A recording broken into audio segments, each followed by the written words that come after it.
வணக்கம். ஜனநாயகம் வராதனால பராசக்தி ஃபெயிலியர் அப்படிங்கிறது தான் ட்ரெண்டாக போயிட்டுருக்கு. முதல்ல ஒரு விஷயத்தை தெரிஞ்சுக்கோங்க. விஜய், சிவகார்த்திகேயன், அஜித் இவங்கெல்லாம் இன்டைரக்டான சொந்தக்காரங்க. அவங்களோட படம் எது வந்துச்சுனாலும் வெள்ளைனாலும் அவங்களுக்குள்ள என்ன சொந்தக்காரங்க, ஃப்ரெண்ட்ஸ் இல்லைங்க, இன்டைரக்டாக சொந்தக்காரங்க. அவங்க படம் எது வந்தாலும் ஹிட் ஆலைனாலும் அந்த ரிலேஷன்ஷிப் அப்படிங்கிறது அவங்களுக்கு மெயின்டைன் ஆகும். அது என்ன ஏது எப்படி ஹிட் ஆகும் அப்படிங்கிறத இந்த வீடியோவில் உங்களுக்கு தெளிவாக சொல்ல போகிறேன். என்ன விஷயம் அப்படின்னு சொல்லி கேட்டிங்கன்னு வச்சுக்கோங்களேன். ஃபஸ்ட்டு இன்றைக்கி என்ன நடந்திருக்குன்னு கேட்டிங்கன்னா, விஜயோட படம் ஜனநாயகம் இது பாலகிருஷ்ணா நடித்த கேசரி படத்தை, பகவத் கேசரி படத்தோட ரீமேக்கு. தப்பு இல்லை, நடிக்கலாம். இந்த படத்தில் ஏதோ ஒரு கேஸ் இருக்குது. இந்த கேஸ்னால் சென்சார் போர்டு இந்த படத்தை தள்ளி வச்சுருக்காங்க. இதில் என்ன ட்ரெண்டிங்காக போயிட்டுருக்குன்னா, பகவத் கேசரிக்கு போயிருந்தாங்க, சாரி இந்த ஜனநாயகத்துக்கு போயிருந்தாங்கன்னா அது டிக்கெட் வாங்க முடியாமல் அந்த காசுக்கு பராசக்திக்கு வந்திருப்பாங்க. அது வராதனால பராசக்தி ஃபெயிலியர் ஆயிடுச்சு அப்படிங்கிறது பேசிக்கிட்டு கிடக்குறாங்க. உண்மை அது கிடையாது. என்ன ஒரு விஷயம், என்னடா உண்மை அது கிடையாதுன்னா, 2007 அதாவது 2005 பிப்ரவரி 14 தான் யூடியூப் வந்துச்சு. ஸோ 2007 அப்படிங்கிறது இன்ஃப்ளூயன்சர்ஸ்லாம் அவ்வளோ கிடையாது. 2 வருஷம் தான் ஆச்சு. யூடியூப் 2 வருஷம் தான் ஆச்சு. இன்ஃப்ளூயன்சஸ்லாம் அவ்வளோ கிடையாது. இன்றைக்கி ஜனநாயகத்துக்கு இன்ஃப்ளூயன்சஸ் பின்னிட்டு கிடக்குறாங்க எல்லா இன்ஃப்ளூயன்சஸ். அப்போ இன்ஃப்ளூயன்சஸ்லாம் அவ்வளோ கிடையாது. அன்றைக்கி சந்திரமுகி வந்துச்சு. வாசு என்னன்னு கேட்டிங்கன்னா பேக்வேர்டு போயிட்டார். பி வாசுங்கிறவர் இல்லாத டேரக்டராக போயிட்டார். மறுபடி ரஜினிகாந்த் வச்சு ஒரு படம் இயக்குறாரு. ஏன் அப்படின்னா, அது 2004 கன்னடாவில் ரிலீஸ் ஆன அம்சரபத்தின்னு நினைக்கிறேன் அந்த படத்தோட பேர். 2004 அந்த படத்தோட ரீமேக் எடுத்து தான் 2007 யார் நம்ம ரஜினிகாந்தை வச்சு ரீமேக் பண்ணி, கன்னடத்துலேயும் அது ரீமேக் ஆச்சு, மலையாளத்தில் ரீமேக் ஆச்சு, ஹிந்தி தமிழ் எல்லா மொழியிலும் ரீமேக் ஆகி 1 வருஷம் ஓடிச்சுங்க. 2007 ஏப்ரல் 14 தமிழ் புத்தாண்டு அன்றைக்கி வந்துச்சு. அன்னைக்கு விஜயோட சூப்பர் படம் வந்துச்சுங்க. எனக்கு என்னன்னு கேட்டிங்கன்னா, அன்றைக்கி தான் விஜய தளபதி அப்படிங்கிற மாதிரி சொல்கிற மாதிரி எனக்கு ஒரு பாசம் வந்துச்சு. அதுக்கு முன்னாடி ஒரு காதல் அப்படி இப்படிலாம் இது பண்ணிகிட்டு இருந்தார். விஜய தளபதி அப்படின்னு சொல்கிற மாதிரி அந்த ஆக்ஷனு, அப்புறம் என்னென்னு கேட்டிங்கன்னா கேமரா பிச்சு எடுத்த படம். கேமராலாம் அந்த படத்துக்கு மிஞ்சினா எனக்கு கேமராவே விஜயோட படத்தில் வேறு எந்த படத்துலையும் நான் பார்த்ததே கிடையாது.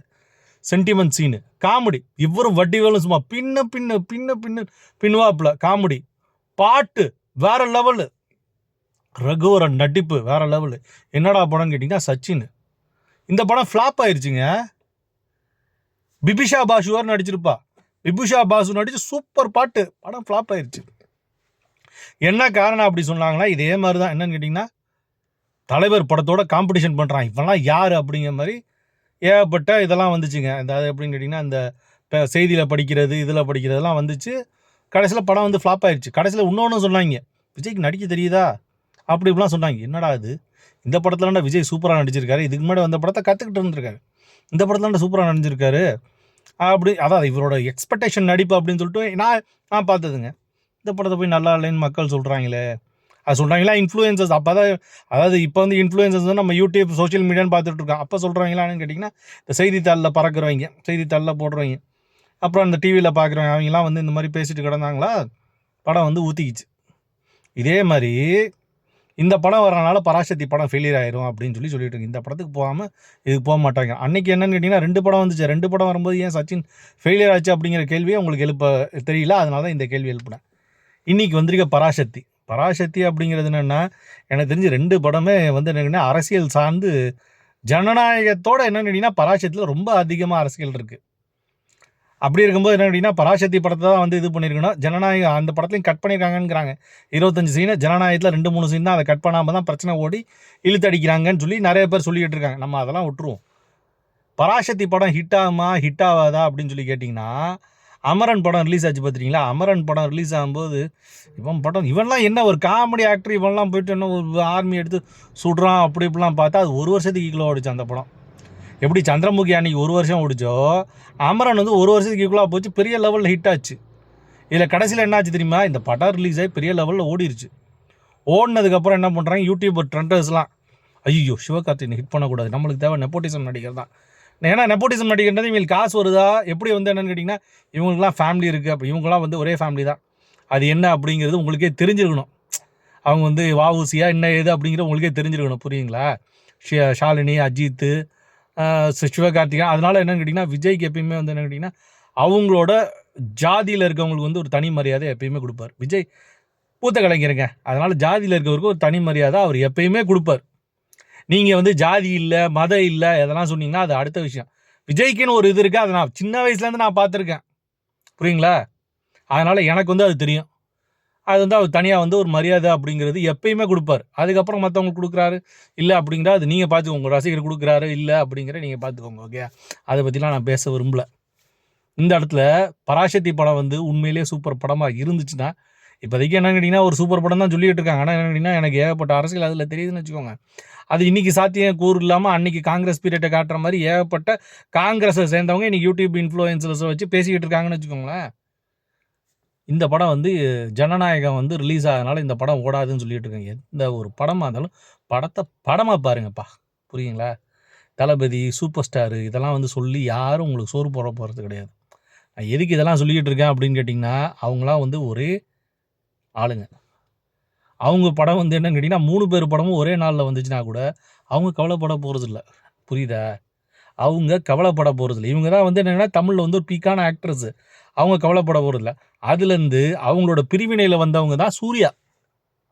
அதுலேயும் எந்த வித மாற்று கருத்தும் கிடையாது, புரியுதா? இவங்களோட பிரிவினையில் வந்தவங்க தான் சூர்யா. இவங்கள ஃபஸ்ட்டு என்னன்னு கேட்டிங்கன்னா, கலைஞர் இல்லைன்னா இவங்களோட பிரிவினையில் இருந்திருக்காரு. இவர் தனியாக இருந்திருப்பார், கவுண்டர் மாதிரி. இவர் வந்து ஒரு தனி இதில் இருந்திருப்பார். இவங்களோட பிரிவினையில் வந்தவங்க சூர்யாவோட குடும்பம். ஸோ எப்படி பார்த்தாலும் என்னன்னு கேட்டிங்கன்னா, இவங்க யாரையும் விட்டு கொடுக்க போகிறது கிடையாது. இந்த 4 ஆக்டர் குழு வந்து யாரையும் விட்டு கொடுக்க போகிறது கிடையாது. ஆனால் நீங்கள் ரசிகர்னு சொல்லிட்டு இவங்களாம் அடிச்சுக்கிட்டு பிடிச்சிக்கிட்டு இந்த படம் வருது அந்த படம் வரும் அப்படின்னு சொல்லிட்டு இருக்கீங்க பார்த்தீங்களா? ஒன்றும் நடக்க போகிறது கிடையாது. உங்களுக்கு ஒன்றும் நடக்க போகிறது கிடையாது. எந்த படம் வந்துச்சுன்னா அவங்களோட பிஸ்னஸ், அந்த பிஸ்னஸ் அவங்க நல்லா பார்த்து என்ன பண்ணணும் ஏது பண்ணணுங்கிறது அவங்களுக்கு தெரியும், அவங்க பார்த்துப்பாங்க. படம் நல்லா இருந்துச்சுன்னா அமரன் படம் மாதிரி இது ஓட போகுது. இதை வச்சுட்டு நீங்கள் அவங்களோட அவங்க அப்படின்னு சொல்லி கம்பேர் பண்ண வேண்டாம், புரியுதுங்களா? இதை சார்ந்தவங்க இன்னொரு நடிகர் கூட இருக்கார். இதை சார்ந்தவர் இன்னொரு நடிகர் கூட இருக்கார். அஜித் கூட வில்லனாக நடித்த நடிகரும் இருக்கார், புரியுங்களா? அவர் என்னன்னு கேட்டிங்கன்னா அவரோட படம் வந்தாலும் இவங்களாம் வாழ்த்துவாங்க. அதுக்கப்புறம் 15ஆம் தேதி இன்னொருத்தரோட படமும் வரப்போகுது. அவங்களும் இவங்களோட குடும்பம் தான், புரியுதா? ஜனவரி 15ஆம் தேதி இன்னொரு படமும் வரப்போகுது. அவங்களும் இவங்களோட குடும்பம் தான். நீங்கள் இந்த படம்லாம் நல்லா இல்லை, இது இல்லை அப்படின்னு சொன்னால் அவங்க கவலைப்பட போகிறது இல்லை. ஏன்னா எல்லாரும் கோடீஸ்வரங்க. யார்?